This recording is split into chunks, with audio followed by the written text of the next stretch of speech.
As the local government election in Lagos State is set to hold on Saturday, July 24, 2021, 11 political parties have asked a federal high court sitting in Okhai to halt it due to what they describe as failure of the Lagos State Independent Election Commission to register them for the election. The political parties include Alliance of Social Democrats, All Grand Alliance Party, Change Advocacy Party, among others.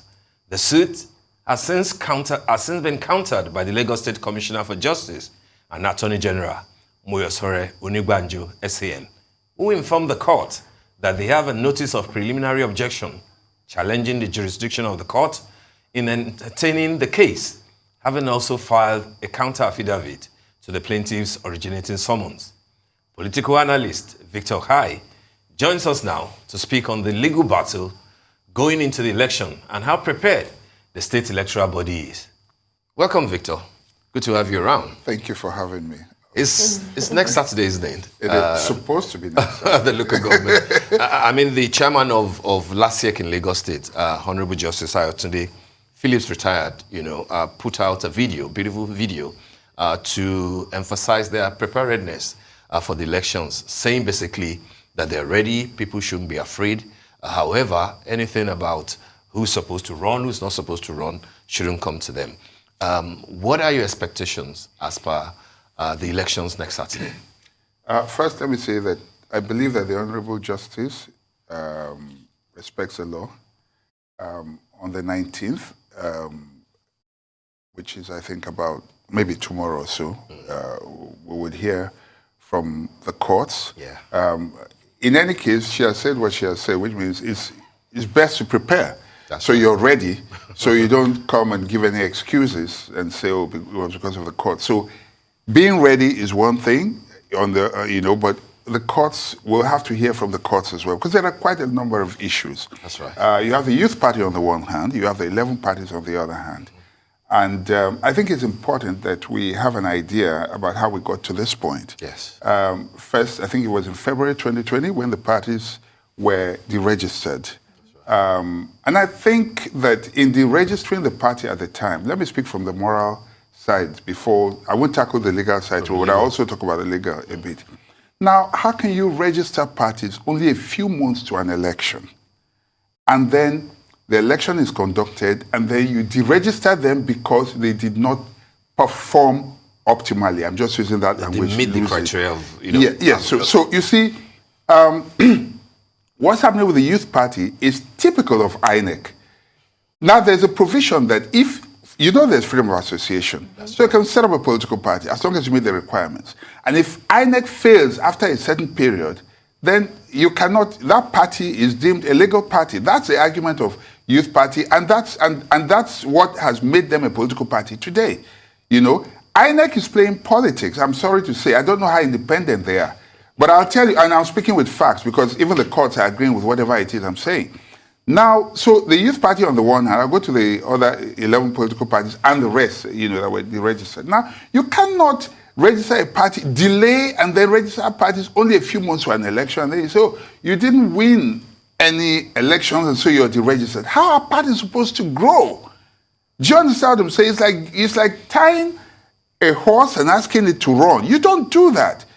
So it is, for me, it is immoral to do that. Now, I'm not speaking about the legal side. I mean, the law is an ass. Anyone may write. You know what I mean? So, but in this case, you cannot register parties and then, say because so we expect parties to grow. You cannot come back now a few months and watch. That's a trend. When the next election is about to come, now they will begin to put, But Victor, this is part of what the court will determine. No, it is, isn't it? No, it is being. It's already been determined. You know exactly. What? They went. I mean, the parties that were registered about. A number of them went to ACD in particular. Yeah. Led the parties and went to the Federal High Court. Okay. Of course, the law said that's it. But the appeal court, the judgment was upturned. INEC has not respected it till now. So the status quo today is that these parties are registered. Yeah. Okay, so they are qualified to contest for this election. But INEC is showing utter disrespect to the laws of the land and if you like, the Constitution. You understand what I'm saying? It's interesting you brought up, morality and then said you would speak on the legal aspect. Yeah, but I've also argued about the illegal. Because there's such a thin line between law and morality, especially within Nigeria. So as much as this is the moral side to it, the law should also, have a way of accommodating in respect of the rule of law, if not for anything else. But the law has spoken. The Court of Appeal, in a judgment, upturned, what the Federal High Court, the judgment of the Federal High Court. So what subsists as at today? Yes, as at today. Unless it changes, Do you think they're going to take the case further? Of course they will take it further. I say so because I'm also a party, I'm a stakeholder in it. I was the presidential candidate of one of the parties. That's right. You understand what I'm saying? PPC. PPC. Okay, so I contested that election. Now, there's supposed to be growth. For instance, people are asking, okay, would you be contesting 2023? And then you're saying to yourself, okay, how do you go to another party? What? I don't know if you understand what I'm trying to say. Yes. We're expected to grow. And then the young party, the young people, for instance, there are, if you like, ceilings in the bigger parties. Yeah. And so they get in there, the waiting line with the principalities in these parties will keep you there for the next 100 years. Because when it's your turn, they'll bring their children, or their friends' children. And so, we cannot grow. It's so essential that you're bringing up youth participation and how there's just a ceiling or a caveat on how much they can grow. And we're just speaking about the Electoral Act and how financially it's now, even if it was difficult before, it's even a lot more difficult now. But based on the fact that you say that this case is going to be moved forward, and that is of course taking it to the apex court now. Yes. Are you positive that a favorable judgment will come out of this? Of course. Of course. At the Supreme Court, you have wise men. People who are thinking about posterity. You understand what I'm saying? Who want to leave a legacy? Because every judgment at that point, is significant and is defining. Okay, so I have absolute confidence in the judiciary. Of course, the reason you have various levels where you have to appeal is that, yes, there might not be, let me not use any other word, but there might not be much experience at the lower levels. Okay, but at the highest level, there is experience, there is wisdom. Okay, and the wig and gown at that stage has the dust at that level is, it tells you that it has come a long way. So I expect that at that level, they will look at it with, they know the law, they are the law. Okay, so I have no doubts whatsoever. And this is about Nigeria's future, after all. It is. But Honorable Justice Arsene Phillips is a product of the judiciary. Yes. And she's ready, she appears ready to proceed with the elections on Saturday. Do you think that will happen? Being a member of the judiciary is one thing. She's not in this seat in that capacity. I know, that's why she's a product. I know. So it's a job she has to do. And she would not be acting responsibly not to be ready. She was put there because she's responsible, she's respected, and they know that she should do the job. Okay? What I expect from her is to respect, because she's how do I put it now? She's from the bench. I expect her to respect the judgment of the bench as well, unless there are strings that are being pulled left, right, and center. But what the courts decide, she must respect. The judgment you have in mind is that for the two, both for the youth party, and for the last judgment by the appeal court. Okay. So these are subsisting judgments. These other parties. Yes, they are subsisting judgments. Anything else is immoral. Anything else is illegal. It doesn't make it right. You cannot see, this is the last judgment, which means if you stop at the appellate court with that judgment, then that is the final judgment. So you cannot now begin to hope for judgment and then act based on hope. You don't act based on hope. You act based on the facts in front of you, which is what she has been trained and what she has practiced.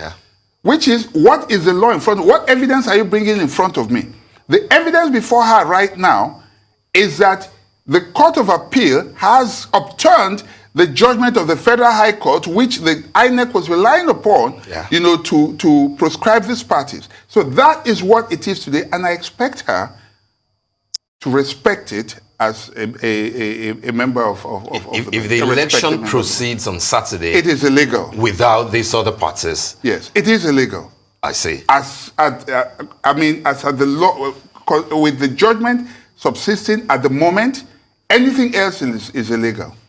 I mean, even the ruling party is not devoid of its own issues. I mean, yes, of course. We saw what happened, during the primaries, leading to, but of course, I mean, that happens within parties. Sort your issues here and there. Yes. But then is the parties that will participate in the election that we fill in the local government and the LCDA, thing. True. So what this boils down to, even when you say it is illegal, is that you now have to start another legal process to challenge it. Which by then will be beating a dead horse, because what has happened has happened. Yeah, this is what happens with when people try to, they want to use technicalities. It's like, how do I put it? There's one word that is really very dangerous. You might say it looks innocent, but let me explain it to you. And they use it, lawyers use it, they take advantage of, not the word itself, but of that particular situation. If you're a landlord and you have a tenant, as long as the tenant is in that house, he is within his rights. If you manage to kick him out, and it goes to court, the word is status quo ante, so to say. So stay where you are while you are fighting. So you'll be outside fighting. So you must do everything to make sure that you're not fighting from the outside.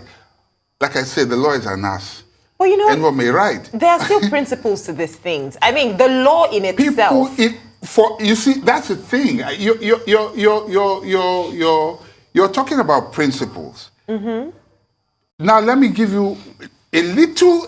I don't know if I'm in the position to do that, but I'm about to say something right now you may not have heard anywhere before. Principles mean different things to politicians. Okay. It means a completely different thing, to politicians. Principle is whatever favors you. Principle is not morality for politicians. Did you say principle is the law? Being principled, no. Being principled is whatever favors a politician, which means that if how do I put it? You are not principled if you leave them. Even though you have a right to leave and go to another party, or you understand what I'm saying, then you are not principled. But if you leave that party to join them, you are a principled person. You're saying principle is not sacrosanct. It's subjective. Yeah, subjective for politicians. It's subjective. So highly subjective to politicians. It's not the same thing. Why do you think? Because I mean, I don't think that every decision that comes out of the courts, it's not always agreed with people. But let's just assume that, in all fairness, the judiciary looked through the facts, understood the process, and gave this judgment. Why do you think maybe they are also of this opinion on the definition of principles, where they decided to side with INEC as opposed to what the reality is? Because at the end of the day, the court is, state your facts, and that is what is going to deliver the judgments given. So based on the facts that were provided, based on the evidences that were given, do you think that is what's created this, judgment that was given, or there were other factors that influenced that? No, but the judgments so far have been in favor of the weak, if I may use that language. You understand? These are judgments that, they are very clear. There is nothing that favors INEC right now in these judgments. The two judgments I'm talking about. None is in favor of INEC. INEC is acting illegally. LISEC is following suit illegally. So there's no problem. In a system where you see, for instance, now, you go to the House and you see two senators. They both have their certificates of return. Both of them have judgments. Both of them have their approvals. And they don't know, the same situation of INEC trying to figure out who is who. How do you now want to justify this type of situation? I'm trying to remember the language that courts of... coordinate jurisdiction? No, not competent. Okay, let me say it in straight English now because my mind is just filling. But they have equal jurisdiction. Yeah, like a high court, what do you call it? Courts of coordinate jurisdiction. Yes. So the High Court in Lagos, the High Court in yes. So you find situations like that. Now I keep repeating, the law is an ass. You know, so people will but that's basically what it is. Anyone can write exactly. it. So you see, one person will go to, perhaps some people. I don't mention the courts now, but maybe the weather in Kaduna favors you. Let me use the weather now. You can procure something so you go there, and then the weather in Lagos may favor the other person. So they go to those places, and then the favorable weather happens to affect the judgment. Okay? And then this one will say you're right, this one will say you're right, and then they both go there. Which is why you have one Supreme Court at that point. Although at that level too, it is considered one. But this is the reason why, fortunately, you can go higher, higher and all that. So these things are there.